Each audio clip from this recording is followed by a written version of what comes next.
ఆ స్థితిలో బయలుదేరాడు. దేవుడు చూశాడు. నేనేం చెప్పాలనుకుంటున్నానంటే మీకు ఈవేళ నాకు దేవుడు రకరకాలుగా కనపడుతున్నాడు. ప్రేమ గలవాడు, కరుణ కలిగిన వాడు, దయ కలిగిన వాడు, అధికారం కలిగిన వాడు, బలం కలిగిన వాడు అని రకరకాలుగా చెప్పుకున్న దేవుడి గురించి ఈరోజు ఒక స్పెషల్ ఏంటంటే వెంటబడే దేవుడుగా కనపడుతున్నాడు నాకు. ఎట్లా వెంటబడే దేవుడు, వెంటాడే దేవుడు.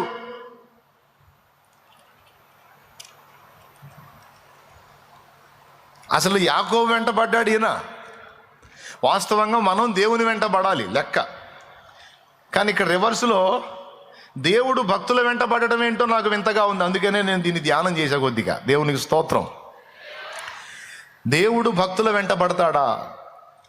దేవుడు భక్తుల వెంట నడుస్తాడా అంటే అది 100కి 200